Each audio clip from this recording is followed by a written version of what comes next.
महान भारत के रक्षक एक शिव भक्त मंदसौर से प्राप्त अभिलेखों में उनके अच्छे शासक व सद्गुणों का उल्लेख है। उनकी तुलना मनु, भरत, अलर्क और मांधाता से की गई है।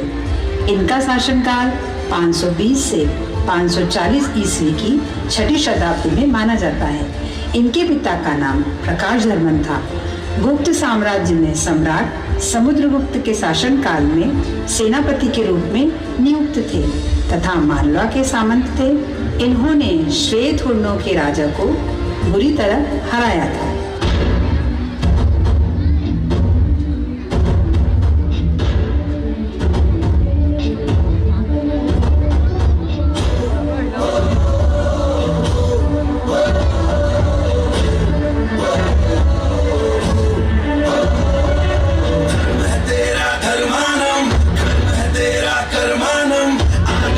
पग चला है जो वही डगर है उसका प्रस्थानम।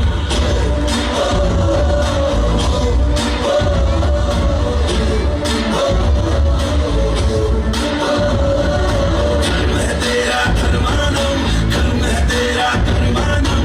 आग में पग पग चला है जो वही डगर है उसका प्रस्थानम। यज्ञ सवज्र जन्मानम भर्गो देवस्य धीमहि युगे युगे ये प्रथा कथा परिणाम परीक्षम प्रस्थानम। कभी भी किसी का अक्स दिखता नहीं, संयम खोने जो शख्स कभी दिखता नहीं, दिखता नहीं, दिखता नहीं। जो बड़ा ये वृंदावन पाप पुण्य का गठबंधन, आग में पग पग चला है जो वही डगर है उसका प्रस्थानम।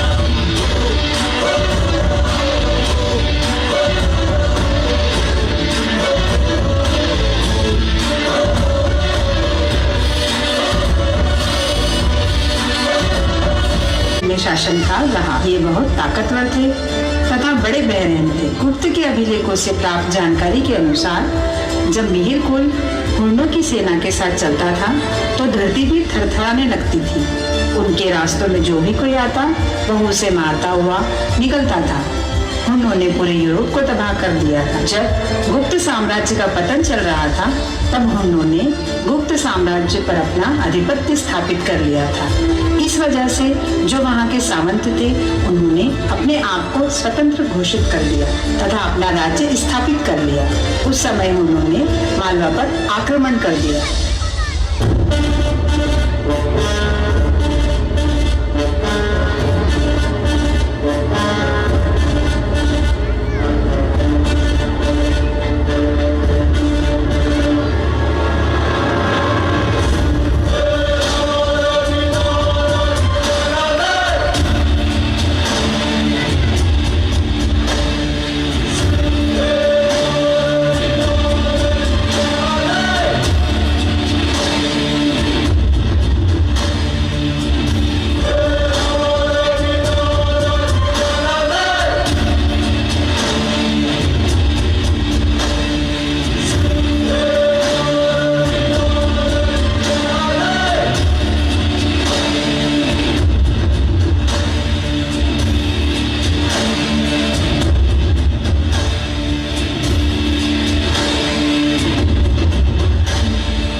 मिहिरकुल अपनी बड़ी सेना को लेकर मालवा की ओर बढ़ रहा है।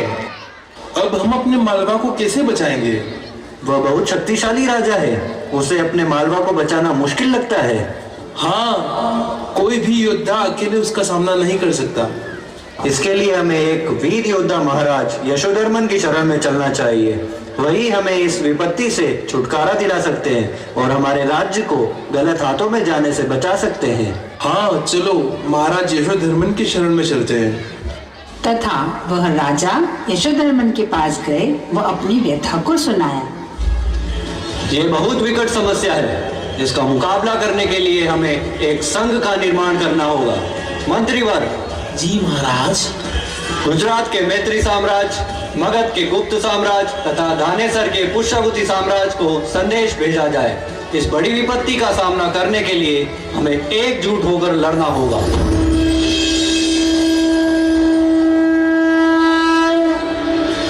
एक कथा संग्राम की, विश्व के कल्याण की, धर्म अधर्म आदि अनंत, सत्य असत्य कलेश कलम, पुरुषार्थ की कथा परमार्थ की।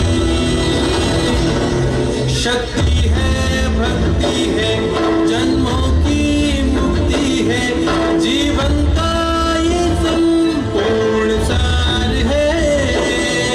युग युग से कण कण में, सृष्टि के दर्पण में, वेदों की कथा अपार है। कर्मों की गाथा है, देवों की भाषा है, सदियों के इतिहास का प्रमाण है। पशुपति की महिमा है, दशपुर की गरिमा में, धर्मं का ग्रंथ ये महान है। यशोधर्मं, यशोधर्मं, यशोधर्मं,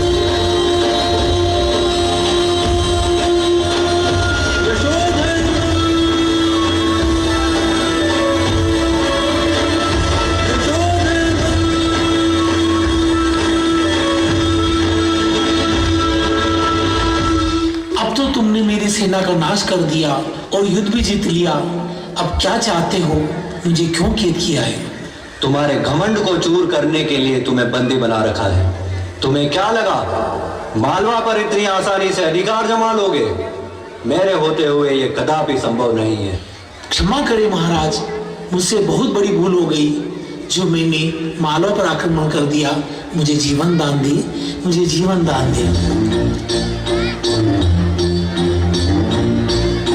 चमके सितारे देखो, हमारे शत्रु तो सारे हारे। जय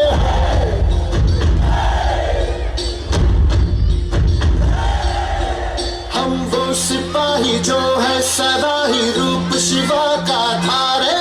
जय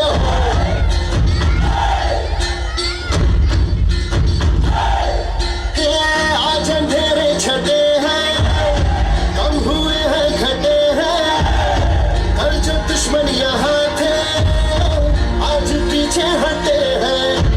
गाती ये धरती है, गाता ये अंबर है, गाती है सारी हवा।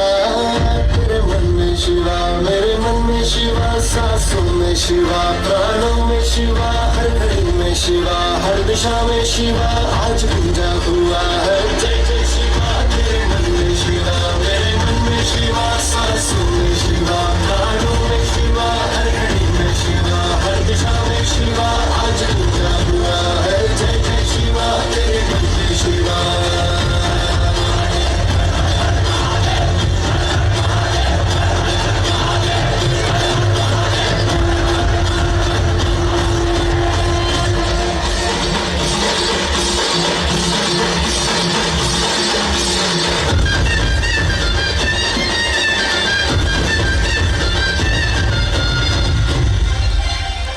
आपने हमारा साथ देकर इतने विशालकाय युद्ध को जीतने में हमारी मदद की। अब मैं आपसे विनम्र निवेदन करता हूँ कि आप अब अपने राज्यों पर पुनः शासन करें। नहीं नहीं महाराज, अगर मिहिरकुल ने फिर से आक्रमण कर दिया तो हम उसका सामना करने में असमर्थ हैं। इसीलिए हम आपकी छत्र छाया में ही रहना चाहते हैं। हमें यहीं रहने दीजिए। ऐसा कहकर सभी राजाओं ने अपने राज्य महाराज को सौंप दिए। इस युद्ध का नाम बैटल ऑफ सौंदनी था, जिसके बारे में विजय स्तंभ में लिखा गया है। यशोधर्मन ने लोहित्य नदी से लेकर महेंद्रगिरी पर्वत तक एक बहुत बड़े हिस्से में अपना शासन स्थापित किया तथा यशोधर्मन ने राजाधिराज, परमेश्वर, जनेंद्र, विक्रमादित्य जैसी उपाधियां धारण की। मंदसौर में स्थित विजय स्तंभ उनके पराक्रम की गवाही देता है तथा सूर्य मंदिर व पशुपतिनाथ की मूर्ति का निर्माण भी उन्हीं के द्वारा किया गया, ऐसा अभिलेखों में वर्णित है। राजा यशोधर्मन ने यह युद्ध लड़कर इतना बड़ा साम्राज्य स्थापित कर लिया और भारत में उनकी ताकत का दबदबा बना लिया। यशोधर्मन की नगरी है दशपुर इसका नाम, शिवना मैया के तट पर है पशुपतिनाथ का धाम, पशुपतिनाथ का धाम।